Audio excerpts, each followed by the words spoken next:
ज्ञानवापी का मुद्दा अब सियासी बन चुका है। मामला चूंकि मंदिर से जुड़ा है, काशी से जुड़ा है, ऐसे बीजेपी से पहले विपक्षी पार्टियां ही इस पर एक्टिव हैं। कोई पार्टी इसे बीजेपी का पॉलिटिकल प्लान बता रही है तो कोई बाकी मुद्दों से ध्यान भटकाने की कवायद बता रही है। जी हाँ, लेकिन ऐसे में जो बड़ा सवाल ये कि क्या वाकई में बीजेपी के एजेंडे में शामिल है ये, या फिर संयोग से उसे अयोध्या के बाद हिंदुत्व की राजनीति का नया मंत्र मिल गया है। इसे समझने के लिए हमने आज एक डिटेल रिपोर्ट तैयार की है। क्या सचमुच में ज्ञानवापी से बीजेपी को अगले 40 सालों का सियासी अमृत मिल गया है? देखिए हमारी स्पेशल रिपोर्ट।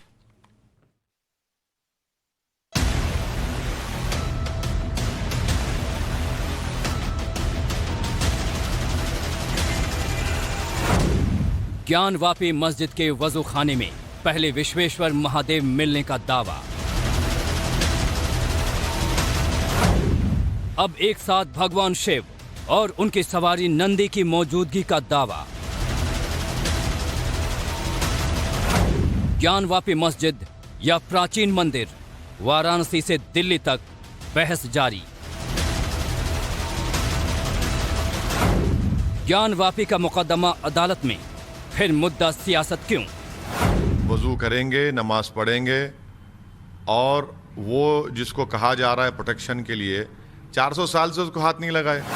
साफ लग रहा है, एक एक सबूत चीख चीख कर बता रहा है कि वहां केवल मंदिर था। अयोध्या के बाद अब ये नया एक शोषा छोड़ा जा रहा है। मैं समझता हूं कि खुद लोगों को बोल देना चाहिए कि हाँ, इतिहास में यह मंदिर था, जिनका मंदिर है उन्हें मंदिर मिलना चाहिए। अब शुद्ध राजनीति शुरू हो चुकी है। क्या यह मुद्दा अयोध्या से भी बड़ा बन चुका है? यह सवाल इसलिए क्योंकि अब तक विपक्षी पार्टियों के नेता मुखर थे, जबकि बीजेपी चुप्पी की चादर ओढ़ रखी थी। लेकिन धीरे धीरे ही सही, संगठन से सरकार तक बीजेपी की जुबान पर ज्ञानवापी की तासीर चढ़ने लगी है। ज्ञानवापी पर बीजेपी का स्टैंड क्या है, आपको दिखाएंगे। लेकिन उससे पहले AIMIM के चीफ असदुद्दीन ओवैसी का सबसे नया सियासी राग सुनिए, जो उन्होंने ज्ञानवापी विवाद पर गाया है। वजू करेंगे, नमाज पढ़ेंगे और वो जिसको कहा जा रहा है प्रोटेक्शन के लिए 400 साल से उसको हाथ नहीं लगाए। और अगर यही अगर आप करते रहेंगे तो फिर ताजमहल को बंद कर देना पड़ेगा, पूरे फव्वारे बंद हो जाएंगे ताजमहल के। वो तो गलत ऑर्डर है लोअर कोर्ट का।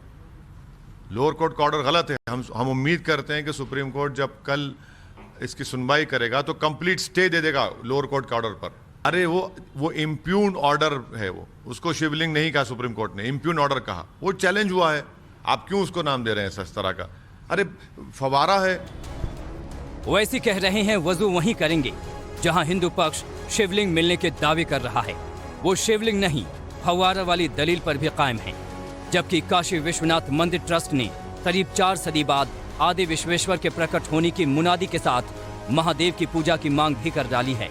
नहीं, हमारी मांग ये है, आपके इस चैनल के माध्यम से मैं न्यायालय से भी, शासन से भी ये अपील करना चाहूँगा कि भगवान विश्वेश्वर का जो शिवलिंग मिला है वो स्थापित प्रतिष्ठापित है, और जब निकल गया है तो उसको ऐसे बिना पूजित किए नहीं रखना चाहिए। ये महापाप और दोष लगता है। तो ऐसे में क्या करना चाहिए, हमको काशी विश्वनाथ न्यास को वो मूर्ति दे दी जाए और हम उसकी विधिवत पूजन, भोग, राग, आरती करते रहें, और बाद में जो जैसा निर्णय होगा उसके अनुसार हम उसका पालन करेंगे। आदि विश्वेश्वर महादेव के भक्त 353 साल की दूरी अब बर्दाश्त नहीं करना चाहते हैं, लेकिन मुद्दा अदालत में है। ऐसे में भगवान विश्वेश्वर की पूजा आस्था से नहीं बल्कि अदालती फैसले से ही होगा।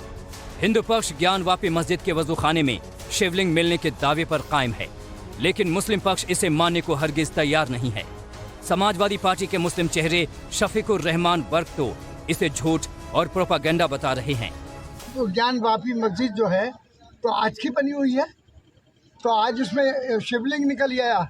ये बिल्कुल झूठे बातें हैं, झूठे प्रोपेगेंडे हैं, इसको हम कभी बर्दाश्त नहीं करेंगे। अच्छा सांसद जी, और मैं सारे मुसलमानों से भी कहूँगा कि मुसलमान इस पर सर जोड़ के बैठे और इसका अपने मुस्तकबिल के लिए और मुल्क के लिए सोचें।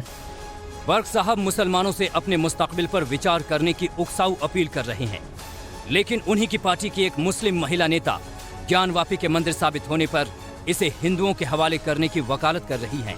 ये बात तो हमारे मुस्लिम समाज को, हमारे उलमाओं को, हमारे धर्म गुरुओं को समझना चाहिए कि किसी भी कब्जा की हुई जमीन पर, किसी भी छीनी हुई जगह पर बलपूर्वक अगर वहां पर कब्जा किया गया है तो हमारे इस्लाम में वहां पर नमाज पढ़ना हराम है। इसीलिए अगर ये बात साबित होती है तो हमारा मुस्लिम समाज, हमारे धर्म गुरु, हमारे उलमा उस जमीन को हिंदू पक्ष को वापस कर दें। ज्ञानवापी पर अदालत का फैसला ही अंतिम सत्य होगा। श्रृंगार गौरी की रोजाना पूजा को लेकर दायर याचिका और उस पर वाराणसी की निचली अदालत के सर्वे के फैसले के बाद हालिया विवाद शुरू हुआ, लेकिन कांग्रेस को इसके पीछे बीजेपी का प्लान नजर आ रहा है। अयोध्या के बाद अब ये नया एक शोषा छोड़ा जा रहा है, क्योंकि अयोध्या में राम मंदिर बन गया या वहाँ जजमेंट आ गया तो वो इशू ख़त्म हो गया है। अब इनको एक नया इशू चाहिए 2024 के लिए, तो इसीलिए इन चीज़ों को उठाया जा रहा है। ये चिंताजनक तो ही है, लेकिन भारतीय जनता पार्टी एक यूँ कहा जाए कि योजनाबद्ध ढंग से ये काम कर रही है। कांग्रेस का दावा है कि ये बीजेपी का प्लान 2024 है। क्या ये मुद्दा वाकई बीजेपी के पॉलिटिकल प्लान का हिस्सा है? इसे लेकर पार्टी और केंद्र से लेकर यूपी सरकार तक क्या कह रही है? देश के अल्पसंख्यक कल्याण मंत्री मुख्तार अब्बास नकवी ने तो पलटवार में कांग्रेस को नफरत का विलन तक बता दिया है। ये भय की पॉलिटिक्स और भ्रम का पेशा बंद होना चाहिए। जो लोग भय की पॉलिटिक्स और भ्रम का पेशा करके और डरने और डराने का काम कर रहे हैं तो उनको ये समझ लेना चाहिए न किसी को डरने की ज़रूरत है, न किसी को डराने की ज़रूरत है। अब जहाँ तक सवाल है कि नफ़रत नफ़रत नफ़रत, अब नफ़रत बोलते बोलते ये खुद नफ़रत के खलनायक बन गए हैं। फिर भी हम तो यही कहेंगे कि नफ़रत करने वालों के सीने में प्यार भर दे। हम वो पार्टी हैं जो पत्थर को मोम कर दें, तो हम इनकी नफ़रत को भी हम जो है वो ठीक करेंगे। सर्वे के बाद अदालत में रिपोर्ट जमा होने से पहले ज्ञानवापी मस्जिद में बाबा मिल गए का ऐलान करने वाले हिंदू पक्ष के पैरोकार सोहन लाल आर्य ने भी गहलोत को सनातन आस्था से खिलवाड़ न करने की नसीहत दी है। राजस्थान के मुख्यमंत्री माननीय यशस्वी मुख्यमंत्री गहलोत साहब को हम ये कहना चाहते हैं कि माननीय गहलोत साहब सांप्रदायिक विद्वेष का उत्पन्न न करें, मुस्लिम वोट के ध्रुवीकरण का प्रयास न करें। मुस्लिम वोटों के गणितज्ञ आप हो सकते हैं, लेकिन धार्मिक भावनाओं को उभारने का प्रयास न करें। हमारे गौरवमयी शानदार संस्कृति और विरासत के साथ खिलवाड़ न करें। यदि करना हो तो आप अपने राज्य में करें। क्या इसी तरह आप में साहस है मुस्लिम धर्म के खिलाफ बोलने का, मुस्लिम धर्म के जो है धर्मस्थल के खिलाफ बोलने का? मैं आपसे क्षमा चाहता हूं, क्षमा चाहते हुए कहना चाहता हूं कि माननीय गहलोत साहब, यदि तमाशा देखना हो तो अपने दल में देखें। वैसे ये सच है कि ज्ञानवापी हिंदुओं की आस्था से जुड़ा मुद्दा तब से है जब 353 साल पहले मुगल शासक औरंगजेब के हुक्म पर काशी विश्वनाथ मंदिर तोड़कर मस्जिद तामीर कर दी गई। ऐसे में अब संघ परिवार भी इस मुद्दे पर खुलकर सामने आ गया है। साफ लग रहा है, एक एक सबूत चीख चीख कर बता रहा है कि वहां केवल मंदिर था, उस मंदिर को ही तोड़ा गया। पवित्र शिवलिंग का इतने वर्षों तक अपमान हुआ। मैं चाहूंगा मुस्लिम पक्षकार अब इस मामले को ज्यादा लटकाए नहीं, भटका वो सकते नहीं, अटकाने की कोशिश कर सकते हैं, लेकिन जितना अटकाएंगे, जितना लटकाएंगे, ये उनके भी हक में नहीं होगा। ज्ञानवापी मस्जिद के सर्वे में मिले सबूत क्या कह रहे हैं, इसका फैसला अदालत को करना है। लेकिन उससे पहले यूपी की विपक्षी पार्टियां भी इसे बीजेपी का एजेंडा बताने में जुट गई हैं। ज्ञानवापी मस्जिद का और इस तरह के घटनाक्रम भारतीय जनता पार्टी जानबूझ करके करती है, या भारतीय जनता पार्टी खुद होती है, या उसके हिडन या इंडिविजुअल मित्र होते उनके साथ, वो अपने अदृश्य मित्रों को भी आगे करती है।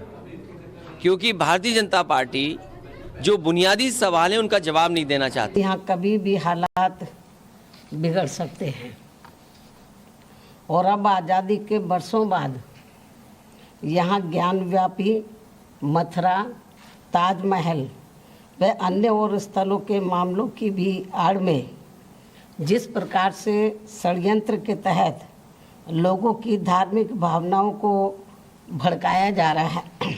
ज्ञानवापी विवाद को विपक्ष बीजेपी की सियासी साजिश करार दे रहा है, लेकिन इसे लेकर बीजेपी का क्या कहना है, आप खुद सुनिए। हमें इतिहास के पन्नों को सुधारना पड़ेगा। इतिहास में जिस तरीके से भारतीय सभ्यता संस्कृति को दबाया गया है वो अब अपने आप निखर रही है। मोदी जी के आने के बाद लोगों को पता लगा। आज ज्ञानवापी मस्जिद के अंदर वो सारे दस्तावेज मिले हैं जो शिव मंदिर में होना चाहिए। तो मुगलों ने आकर यही किया था, सिर्फ हमारे आत्मसम्मान को ठेस पहुंचाने के लिए हमारी श्रद्धा के केंद्रों पर हमला किया था और ये उसका जीता जागता उदाहरण है। इसलिए मैं समझता हूँ कि खुद लोगों को बोल देना चाहिए कि हाँ, इतिहास में यह मंदिर था, जिनका मंदिर है उन्हें मंदिर मिलना चाहिए। कि देश के स्वाभिमान से जुड़े 3 स्थान थे जिस पर देश हमेशा संवेदनशील रहा है: अयोध्या, काशी और मथुरा। कानून एक बीच में 1991 में आया, ये देश को पता भी चला। हर चीज पर विरोध करना तो ये शक क्या है। और मैं इसलिए मैंने कुतुब मीनार की बात आपसे की है कि जो आपने किया है आप तो लिख कर गए हैं, पत्थरों पर खोद के गए हैं और उसके बाद भी किसी प्रमाण की जरूरत है। लेकिन न्यायालय अगर कोई काम कर रहा है तो उसको बिल्कुल पूरी आजादी के साथ और पूरे सम्मान के साथ उसको करने देना चाहिए। मैसेज क्लियर है, बीजेपी का स्टैंड साफ है। ये किसी से छिपा भी नहीं है कि बीजेपी कैंप में अयोध्या तो झांकी है, काशी मथुरा बाकी है जैसे नारे गूंजते रहे हैं। ऐसे में all India Muslim personal law board भी हमेशा की तरह एक्टिव मोड में है। AIMPLB ने ज्ञानवापी मस्जिद कमेटी को कानूनी लड़ाई में हर मुमकिन मदद देने का फैसला लिया है। साथ ही केंद्र सरकार समेत सभी सियासी पार्टियों से 1991 के वर्शिप एक्ट पर उनका पक्ष जानने का ऐलान किया है। चाहे वो बाबरी मस्जिद के केस हो या दूसरे मसाइल हैं, इसमें all India Muslim personal law board ने बढ़-चढ़ कर हिस्सा लिया है और कानूनी तौर पर अदालतों में अपनी बात को रखा है। इसलिए all India Muslim personal law board ने जो ये तय किया है कि उनकी लीगल कमेटी ज्ञानवापी मस्जिद केस को देखेगी, ये बहुत अच्छा फैसला है। और कानूनी नुक्ते नजर से जो भी चीजें हो सकती है वो all India Muslim personal law board कानूनी नुक्ते नजर से करेगी। मुस्लिम पर्सनल लॉ बोर्ड एक ऐसा और NGO है जिसने आज तक देश में शांति का, सद्भाव का, विकास का और तालीम का कोई भी नेक कार्य नहीं किया। जो स्वयं अपन बुरी तरह से बदनाम है वो नसीहत नहीं दे रहे हैं। उन्होंने ये वक्तव्य देकर और नफरत फैलाने का काम किया है। फिर जो ऐसे नेता जो दूसरी पार्टियों पर आरोप लगाते हैं वो भी तो नफरतें ही फैला रहे हैं, वो कोई नफरतें रोक थोड़ी रहे हैं। मुस्लिम पर्सनल लॉ बोर्ड ने जिस एक्ट पर सरकार और सियासी पार्टियों से जवाब मांगने का फैसला लिया है उसके खिलाफ सुप्रीम कोर्ट में 2020 में ही एक जनहित याचिका दाखिल की गई थी। याचिकाकर्ता बीजेपी के नेता अश्विनी उपाध्याय इस कानून पर क्या कहते हैं, आप उन्हीं से सुनिए। प्लेसेज ऑफ वर्शिप उसको कहते हैं जो स्थान, पूजा का स्थान विधि विधान के अनुसार बनाया गया हो। तो मुस्लिम पक्ष अगर इस प्लेसेज ऑफ वर्शिप एक्ट की आड़ ले रहे हैं तो सबसे पहले उनको ये सिद्ध करना पड़ेगा कि Gyanvapi Islamic law, Islamic custom के अनुसार बनाया गया। इस्लामिक लॉ, इस्लामिक कस्टम ये कहता है जहाँ पे मस्जिद का निर्माण करना है वहाँ की ज़मीन 3 तरीके की हो सकती है। या तो अपनी खुद की ज़मीन हो जो मस्जिद बनवा रहा है, या उसको किसी ने विलफुली डोनेट किया, बिना किसी डर भय के अपनी इच्छा से डोनेट किया है, या वो ज़मीन खरीदी गई हो। तो सबसे पहले तो मुस्लिम पक्ष को ये इस्टेब्लिश करना पड़ेगा कि ज्ञानवापी को उन्होंने खरीदा या किसी ने उनको डोनेट किया या ये ज्ञानवापी उनकी ज़मीन है। वर्शिप एक्ट के खिलाफ PIL अदालत में है, लेकिन यह कानून और ज्ञानवापी विवाद का मुद्दा अब सियासी रंग ले चुका है। जिस जमात पर गाहे बगाहे मुसलमानों को उकसाने के आरोप लगते हैं उस पॉपुलर फ्रंट ऑफ इंडिया ने इस मुद्दे पर क्या कहा वो भी देखिए। PFI ने ज्ञानवापी विवाद पर वाराणसी की अदालत के फैसले को एक तरफा बताया है। जिस वजू खाने में शिवलिंग मिलने की बात सामने आई है वहां वजू पर पाबंदी को अन्याय करार दिया है। लेकिन PFI और AIMPLB को मुस्लिम महिला फाउंडेशन की नाजनीन और नज़मा की बातें भी सुननी चाहिए जो ज्ञानवापी को हिंदुओं के हवाले करने की पैरोकारी कर रही हैं। जब वहाँ पर शिवलिंग मिल चुका है और ये साफ साफ क्लियर हो चुका है, ये साफ साफ हो चुका है कि वहाँ पर शिवलिंग है और वहाँ पर मंदिर तोड़ करके मस्जिद बनाई गई है, ज़बरदस्ती की चीज़ पर कब्जा किया गया है, ज़बरदस्ती कब्जा किया गया है, तो आपको मुस्लिम समाज को अपना दिल बड़ा करके, अपनी संकीर्ण संकुचित विचारधारा से ऊपर उठ करके, बड़ा दिल करके ये कहना चाहिए कि ये संपत्ति जो है हम हिंदुओं की वापस कर रहे हैं और जब इतिहास की किताबों में वर्णित है कि औरंगजेब ने मंदिर को तोड़ करके मस्जिद बनाई, तो फिर आपको अपना इतनी जिद लेकर के नहीं चलनी चाहिए, क्योंकि आप जानते हैं कि किसी भी चीज़ को विवादित फसाद वाली जगह पर नमाज जायज़ नहीं हो सकती। जब पैगंबर के ज़माने में खुद एक ऐसी मस्जिद थी जहाँ पर विवाद और फसाद था, पैगंबर ने आदेश देकर के उसे तोड़वा दिया, तो आप फिर किस इस्लाम को मानने वाले हैं? या आप पैगंबर की चीज़ों को नहीं मानते, सिर्फ अपने मन मुताबिक इस्लाम को मानते हैं? देखिए, मुस्लिम भाइयों से मेरी यही अपील है कि वो जो हिंदू भाइयों का हक है उन्हें वापस कर देना चाहिए। और जो हम गंगा जमनी तहजीब की मिसाल की बात करते हैं कि यहाँ पे गंगा जमनी तहजीब है और हम आपसी भाईचारा और एकता की बात करते हैं, ऐसे में हिंदू भाइयों को की हक जो है वो वापस कर करके वहाँ पे शिव मंदिर था और उनको वापस लौटा देना चाहिए। ज्ञानवापी का मुद्दा क्या वाकई सियासी हो गया है? इसे लेकर देश के लोग क्या सोचते हैं, आपको वो भी सुनाते हैं। न आस्था का मुद्दा न सियासी का मुद्दा है। जब इस देश पर मुगल शासन जब राज किए तो आप देखे होंगे कि उन लोग आकर एक ही काम किए, जितने भी मंदिर थे मंदिर को तोड़कर मस्जिद का रूप दिए हैं। हम सभी यह तथ्यात्मक रूप से जानते हैं कि वह पूरा परिसर काशी विश्वनाथ मंदिर रहा है, जिस मंदिर को अतिक्रमण करके मस्जिद का स्वरूप दिया गया। सियासी शब्द ही इससे जोड़ना गलत है, क्योंकि पूरी तरीके से ये सनातनी समाज का मामला है, ये भारतवर्ष का मामला है, ये भारत का जो गौरवशाली इतिहास है उसका मामला है। ज्ञानवापी का जो मुद्दा है प्योर आस्था का मुद्दा है, देश के सभी हिंदुओं के आस्था से जुड़े हुए विषय है। बीते संवत सहस 87 तजी समाधि शंभु अविनाशी। तो ये शंकर जी हैं, उसमें 87,000 संवत बीत गए थे तब उन्होंने समाधि त्यागी थी। अब भी समाधि में ही थे बनारस में। अब वो आ गए कि बाबा आ गए, बाबा आ गए, बिल्कुल बाबा आ गए भैया। ये हमारे पुराणों में तो स्टोरीज हैं, पुराणों में स्टोरीज हैं सारी, स्कंद पुराण में हैं, और कहीं न कहीं साइंटिफिक भी है, क्योंकि कहते हैं नंदी के सामने शिवलिंग होता है तो लिंग तो वहाँ गायब है, शिवलिंग है ना। बिल्कुल आस्था का विषय है और ये बिल्कुल कानूनी मामला है। ये जो आपका आर्कोलॉजिकल एक्ट है 1958 का, उसके तरह ये कवर्ड है, और इसमें जो रिलीजियस ऑफ वर्शिप एक्ट है 1991 का, उसमें एग्जम्पशन दिया हुआ है, और उसी के आधार पर माननीय न्यायालय ने उसमें सर्वे कराने का आदेश दिया है। अयोध्या में विवादित ढांचा ढाए जाने के सिर्फ 4 साल बाद केंद्र में पहली बार बीजेपी को 13 दिन की सरकार का मौका मिला। इसके बाद उसने 1998 में 13 महीने और फिर 1999 से 2004 तक गठबंधन सरकार चलाई। लेकिन 1992 के अयोध्या कांड के 22 साल बाद बीजेपी ने केंद्र में पूर्ण बहुमत की सरकार बनाई। उसकी विजय यात्रा 2019 में भी जारी रही। ऐसे में अब सवाल ये कि क्या ज्ञानवापी का मुद्दा वाकई बीजेपी की कामयाबी का नया मंत्र साबित होगा? इसके लिए इंतजार अदालत के फैसले का करना होगा। वाराणसी से रविकांत राय और आशुतोष सिंह के साथ ब्यूरो रिपोर्ट, टाइम्स नाउ नव भारत।